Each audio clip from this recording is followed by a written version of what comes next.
गंगा एक साधारण किसान परिवार की लड़की थी। उसका परिवार काफी गरीब था, लेकिन बहुत ईमानदार और मेहनती।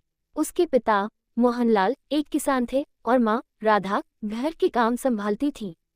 गंगा अपनी छोटी बहन सीता और एक भाई श्याम के साथ बड़ी हो रही थी।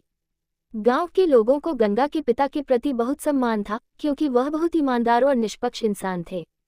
गंगा की उम्र जब 16 साल हुई तो उसके पिता की तबीयत खराब होने लगी। वह दिन भर खेतों में काम करते और रात भर बुखार से तपते रहते। गंगा को अपने पिता की बीमारी का अंदाजा था, लेकिन गरीबी के कारण उसके पिता इलाज नहीं करवा पा रहे थे। खाने को बस इतना ही था कि जिंदा रह सके, इलाज का खर्च तो दूर की बात थी। गंगा दिन भर अपने पिता का ध्यान रखती और खेतों में भी उनका हाथ बटाती थी। उसने अपने सपने, अपनी पढ़ाई सब छोड़ दिया था। एक दिन मोहनलाल की तबीयत इतनी खराब हो गई कि उन्हें शहर के अस्पताल ले जाना पड़ा। गांव के लोगों ने मिलकर थोड़ा पैसा इकट्ठा किया और गंगा अपने पिता को शहर ले गई। अस्पताल में डॉक्टर ने बताया कि उन्हें कैंसर हो गया है और इलाज के लिए बहुत पैसे की जरूरत है। गंगा के लिए यह आसमान से गिरी बिजली की तरह था। उसके पास इलाज के लिए पैसा तो दूर, अपने पिता का रोज का इलाज भी कराना मुश्किल हो रहा था। उसने अपने गहने बेच दिए, जो उसकी मां ने उसकी शादी के लिए संभाल कर रखे थे। लेकिन ये भी काफी नहीं था। मोहनलाल का इलाज रुक गया। एक दिन उन्होंने गंगा को अपने पास बुलाया और कहा, बेटियां तो घर की इज्जत होती हैं, लेकिन मैं तो तुझे घर से पहले ही जला रहा हूँ। तेरी खुशी के सपने मेरी बीमारी में ही जल गए। ये सुनकर गंगा का दिल फट गया, लेकिन उसने आंसुओं को अपनी आंखों में ही रोका और बस अपने पिता के पांव दबाती रही। कुछ महीनों के बाद मोहनलाल इस दुनिया को छोड़कर चले गए। गंगा के घर में अंधेरा छा गया। अब घर की जिम्मेदारी उसके कंधों पर थी। उसके छोटे भाई बहन को संभालना, घर के खर्चे उठाना और अपने पिता का उधार चुकाना।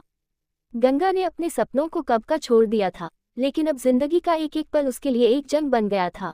गंगा के पिता के गुजरने के बाद उसके परिवार पर एक और बोझ आ गया, शादी का। गांव के लोग चुगली करने लगे कि अब गंगा के पिता का भी गुजर जाना हो गया, अब उसके हाथ पीले कर देना चाहिए। लेकिन गंगा के पास शादी के लिए कोई पैसा नहीं था। उसने अपनी माँ से कहा, माँ, अभी शादी का सोचने का वक्त नहीं है। हमारे पास रोटी खाने का पैसा नहीं है, शादी कैसे होगी। लेकिन माँ के दिल में अपनी बेटी के लिए चिंता थी। वह गांव के कुछ समझदार लोगों से मिली और उन्होंने गंगा की शादी के लिए एक रिश्ते का प्रस्ताव दिया।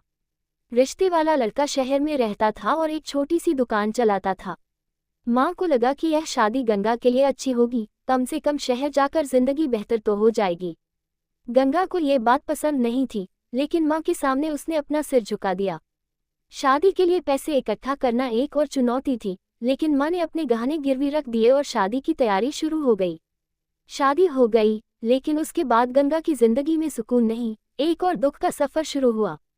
गंगा के पति रमेश शहर में दुकान तो चलाता था, लेकिन वह एक शराबी आदमी था। रोज रात को घर आकर रमेश शराब के नशे में गंगा को डांटता और कभी कभी मार भी देता। गंगा चुपचाप सब सह लेती।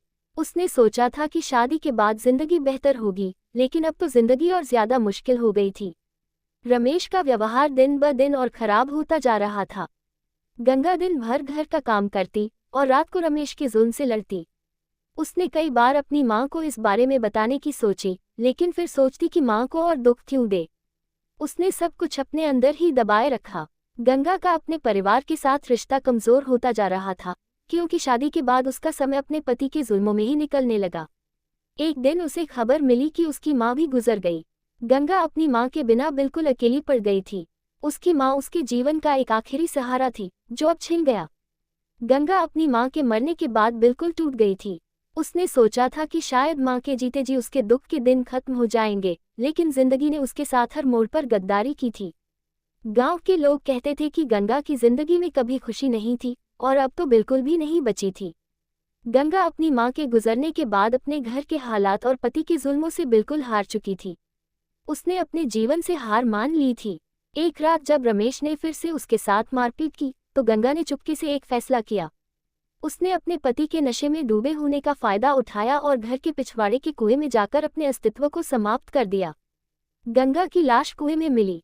गांव के लोग इस बात से घबरा गए, लेकिन ज्यादा चर्चा नहीं हुई, क्योंकि लोग जानते थे कि गंगा के जीवन में खुशी का कोई कोना कभी था ही नहीं।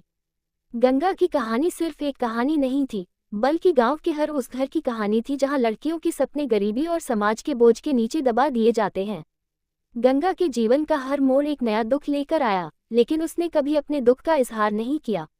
शायद उसकी यही सबसे बड़ी गलती थी, उसने कभी अपने दुख से लड़ने की कोशिश नहीं की। गांव के लोग आज भी गंगा के कुएं के पास से गुजरने से डरते हैं, क्योंकि लोग कहते हैं कि उसके आंसू उस पानी में अब भी मिलते हैं।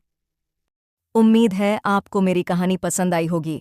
अगर आपको मज़ा आया हो तो प्लीज़ लाइक करें, अपनी राय कमेंट में बताएं और चैनल को सब्सक्राइब करना न भूलें। आपके सपोर्ट से मुझे और भी अच्छी कहानियां बनाने का हौसला मिलता है। धन्यवाद।